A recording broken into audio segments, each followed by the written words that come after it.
అనంతపురంలో కొన్ని నెలలుగా నగరవాసులు భయభ్రాంతులకు గురయ్యే వరుస ఘటనలు జరుగుతున్నాయి. అధిక వడ్డీ వ్యాపారాలు, దాడులు, దాంతో అప్పులు చేసిన వాళ్ళు ఆత్మహత్యలు చేసుకుంటున్నారు. భూ ఆక్రమణల పేరుతో దోపిడీలు జరుగుతున్నాయి.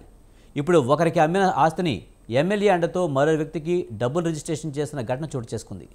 నగరంలో ఇన్ని జరుగుతున్నా ఇటు పోలీస్ కానీ అటు ప్రజాప్రతినిధులు కానీ స్పందించడం లేదంటున్నారు సిపిఐ నాయకులు. ఆ బాధ్యత తామే తీసుకుని అసాంఘిక శక్తులపై పోరాటం చేస్తామంటున్న సిపిఐ నాయకులతో మా correspondent RK Surya face to face. Anantapuram నగరంలోని సాయినగర్ ప్రాంతంలో ఒక బిల్డింగ్ ని ఒక వ్యక్తి ఒకరికి అమ్మడం జరిగింది. సునయ దంపతులకు అమ్మడం జరిగింది. ఆ తర్వాత మళ్ళీ ఏడాదిన్నర తర్వాత మళ్ళీ ఇతరులకి రిజిస్ట్రేషన్ చేసి అమ్మానంటూ తతంగం జరుగుతోంది. దీనికి ఒక ఎమ్మెల్యే పేరును కూడా ప్రస్తావన తీసుకుంటున్నారు. అయితే ఆ బాధితులకి సిపిఐ పార్టీ అండగా నిలుస్తోంది. వీరితో ఒకసారి మాట్లాడే ప్రయత్నం చేద్దాం. చెప్పండి, చాలా అత్యంత దారుణమైన ఘటన జరిగింది. ఒకరికి అమ్మిన తర్వాత మళ్ళీ ఏడాదిన్నర తర్వాత మళ్ళీ ఆ బిల్డింగ్ ని ఇతరులకు అమ్మడం, అందులో ఏదైతే దగ్గుపాటి వెంకటప్రసాద్ ఎమ్మెల్యే సన్నిహితుల పేర్లు కూడా బయటకు వస్తున్నాయి. ఏంటి దీనికి పూర్తి వివరాలు ఏంటి? 2024లో హాస్పిటల్కి సంబంధించి ఇవాళ డాక్టర్ షరీఫ్ అనేటువంటి వారు, అదేవిధంగా బోనాల సుమయ్య అనేటువంటి భార్యాభర్తల వాళ్ళు 2024లో రిజిస్ట్రేషన్ చేసుకున్నారు ప్రదీప్తో. మరి అదేవిధంగా 2025 నాటికి అదే ప్రదీప్ ఇవాళ శివశంకర్ అనేటువంటి వాళ్ళకి రెండో మారు రిజిస్ట్రేషన్ చేస్తామన్నారు. అంటే 2 మార్లు రిజిస్ట్రేషన్ చేస్తామన్నారు. ఎవరైతే మొదట రిజిస్ట్రేషన్ చేసుకుంటారో వాళ్ళకే ఇవాళ లీగల్గా రైట్స్ వస్తాయి. అదేవిధంగా ఏం చేస్తామన్నారు, ఇవాళ దౌర్జన్యంగా వాళ్ళంతా కూడా రావడం అనేటువంటిది ఒక దుర్మార్గమైనటువంటి ఘటన. ఇది హస్రా క్లినిక్ పెట్టుకొని ఇవాళ వాళ్ళు నడుపుతూ ఉంటే రూపాయి కూడబెట్టుకొని అంతా కూడా వాళ్ళ క్లినిక్కి నడుపుకుంటా ఉన్నాడు. 1,60,00,000 రూపాయలంతా కూడా దానికంతా కూడా ఖరీదు చేశారు.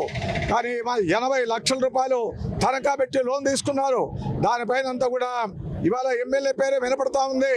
దగ్గుబాటి వెంకటేశ్వర ప్రసాద్ వాళ్ళ అనుచరుడే ఇదంతా కూడా వచ్చే మొత్తం అంతా కూడా తాళాలు పగలగొట్టి వీళ్ళ తాళాలు సొంత తాళాలు వేసి అక్కడంతా ఉన్నటువంటి వాళ్ళంతా కూడా భయోప్రాంతాలను చేసి వాళ్ళంతా కూడా మెడబెట్టి నూకి బయటికి అంతా కొట్టడం ఇవన్నీ జరిగినాయి. దీన్ని తీవ్రంగా ఖండిస్తా ఉన్నాం. మీరు చెప్పండి, ఏదైతే సాయినగర్ లో ఆ ప్రాపర్టీ డబుల్ రిజిస్ట్రేషన్ అయిందనేసి తొలుత వాళ్ళు 2 టౌన్ పోలీస్ స్టేషన్కి వెళ్ళి సిఐ సమక్షంలోనే కంప్లైంట్ ఇచ్చే ప్రయత్నం చేశారు. పోలీసులు నిరాకరించారంటారు. అంటే పోలీసులు ఎవరైతే కబ్జా రాయుళ్ళు ఉన్నారో వాళ్ళకి సహకరిస్తున్నారు అనుకోవచ్చా? ఈరోజు అనంతపురం నగరంలో ఈ సంవత్సర కాలంలో అనంతపురం అర్బన్ ఎమ్మెల్యే పేరు చెప్పి స్పష్టంగా మీడియాలోను పేపర్లలోను కథనాలు వస్తుంది. మరి ఆ షాపుకి అర్ధరాత్రి 8 గంటలప్పుడు పోయి దౌర్జన్యంగా వాళ్ళని బయటికి లాగి సీసీ కెమెరా ఫుటేజ్ కూడా మనకు స్పష్టంగా కనపడతా ఉంది. బయటికి లాగి తాళాలు వేసి దౌర్జన్యం చేస్తూ ఉంటే మరి ఎస్పీ బంగ్లా ముందరే ఉంది. ఎస్పీ బంగ్లా బ్యాక్ సైడే ఇది జరిగిండేది. మరి ఏడో మాలమూర గ్రామాల్లో జరగడం లే ఈ దౌర్జన్యాలు. మరి ఈ దౌర్జన్యాలు అరికట్టాల్సిన బాధ్యత ఎవరిది? స్థానిక శాసన సభ్యులది, ఇక్కడ ఉన్నటువంటి పోలీస్ అధికారులది, జిల్లా అధికారులది, రెవెన్యూ అధికారులది. డబల్ రిజిస్టర్ డబ్బులు తీసుకొని రిజిస్టర్ ఆఫీసులో అమ్ముడు పోతా ఉంటే అధికారులు పేదవాడు కొన్ని ఆస్తులకి మరి ఏమాత్రము భద్రత లేదు ఈరోజు అనంతపురం నగరంలో. మరి ఇటువంటి దయనీయమైన పరిస్థితి నడుస్తుంది. నగర ప్రజలంతా చీదరించుకుంటున్నారు. మరి వీటిపైన నగర కమ్యూనిస్ట్ పార్టీగా దశల వారీగా ఈ మహాసభలో చర్చించి మరి దౌర్జన్యాలకు, ఈ దుర్మార్గాలకు, అదేవిధంగా ఈ కబ్జాలకు వ్యతిరేకంగా ఎవరు కబ్జాలకు గురవుతున్నారో బాధ్యులు పక్కన కమ్యూనిస్ట్ పార్టీగా ఈ మహాసభల్లో చర్చించి మరింత ముందుకు వెళ్తామని చెప్పేసి ఈ సందర్భంగా తెలియజేస్తున్నారు. మీరు చెప్పండి, నిన్న డిఎస్పీ గారికి మీరే స్వయంగా బాధితులను తీసుకెళ్లి కంప్లైంట్ ఇవ్వడం జరిగింది. బాధితులకు న్యాయం చేస్తారు పోలీసులు అనుకుంటున్నారా?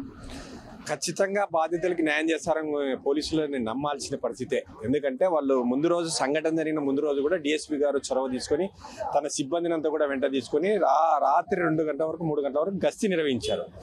ఆ రోజంతా కూడా గస్తీ నిర్వహించి మరుసటి రోజు కూడా 2-3 కానిస్టేబుల్స్ను కూడా ఆ యొక్క క్లినిక్ దగ్గర ఉంచడం జరిగింది.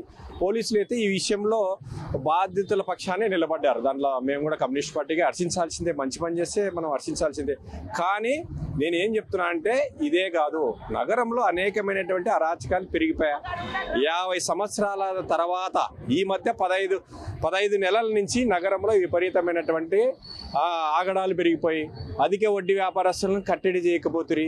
ఇవాళ భూ కబ్జాదారులు ఎక్కడ పడితే అక్కడ ఏదైనా కానీ నూతనంగా ఒక బిల్డింగ్ నిర్మించాలన్నా, ఒక అపార్ట్మెంట్ నిర్మించాలన్నా కమిషన్లకు కక్కుర్తు పడుతున్నటువంటి ప్రజాప్రతినిధులు. మీరు అనుకుంటొచ్చే ఎమ్మెల్యే గారు నువ్వు 40 కోట్లు 50 కోట్లు 60 కోట్లు డబ్బులు ఖర్చు పెట్టేసి నువ్వు ఎటు పడితే అట కమిషన్లకు కక్కుర్తపడి ఎటు పడితే అట నీ గ్యాంగ్ని నీ గుంపునంతా కూడా మెయింటైన్ చేస్తూ ఇట్లా ఈ రకంగా కమిషనర్లకు కక్కుర్తపడకుండా జనం మీదకి కూడా నువ్వు తోలితే మాత్రము ఖచ్చితంగా నీ ఇండ్లు ముట్టడిస్తాం. మా మహాసభల తర్వాత నీ ఇండ్లు ముట్టడించడానికి కూడా వెనకాడము. రాజకీయ నాయకులు సాక్షాత్ ఎమ్మెల్యే పేరు చెప్పి కొన్ని ఆస్తుల్ని హస్తగతం చేసుకుని స్వాధీనం చేసుకునే పరిస్థితులు చూసాం. అదేవిధంగా ఏదైతే బస్టాండ్ దగ్గర రాజహంస అపార్ట్మెంట్ పక్కన ఉన్న స్థలాన్ని కావచ్చు, తపోవనంలో భారీ ఖరీదైన స్థలాన్ని కావచ్చు ఆక్రమించుకునే ప్రయత్నం అనేది జరుగుతుంది.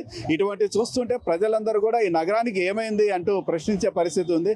కాబట్టి ఈ నగరాన్ని రక్షించే బాధ్యత అటు రాజకీయ నాయకులకు, మరోవైపు పోలీసు వారికి ఉంది.